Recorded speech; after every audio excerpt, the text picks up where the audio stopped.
Hi అండి. Welcome back to మన ఇంటి సాంప్రదాయం.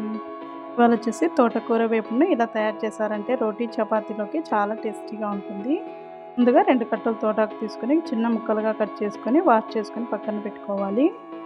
తర్వాత స్టవ్ వెలిగించి కడాయి పెట్టుకొని అందులోకి ఒక 3 టేబుల్ స్పూన్ దాకా ఆయిల్ వేసుకొని జీలకర్ర, ఆవాలు, కరివేపాకు, అలాగే శనగపప్పు, ఉద్దిపప్పు, చిన్నగా కట్ చేసుకున్న ఉల్లిపాయ ముక్కలను వేసుకొని కచ్చాబచ్చాగా దంచుకున్న వెల్లుల్లిపాయను కూడా వేసుకోవాలి.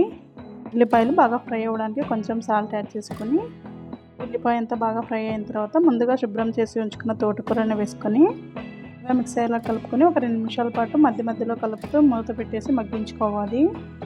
చూడండి, తోటకూర అంతా బాగా ఉడికిపోయింది. ఇప్పుడు ఇందులోకి 1 టేబుల్ స్పూన్ కారం, 1/2 టేబుల్ స్పూన్ పసుపు, అలాగే ఒక 2 టేబుల్ స్పూన్ దాకా పుట్నాల పొడిని వేసుకొని బాగా మిక్స్ అయ్యేలా కలుపుకోవాలి. అలాగే టేస్ట్కి సరిపడా సాల్ట్ వేసుకొని ఒక నిమిషం పాటు ఫ్రై చేసుకొని స్టవ్ ఆఫ్ చేసుకోవాలి. ఈ వీడియో మీకు నచ్చినట్లయితే లైక్ చేయండి, సబ్స్క్రైబ్ చేసుకోండి.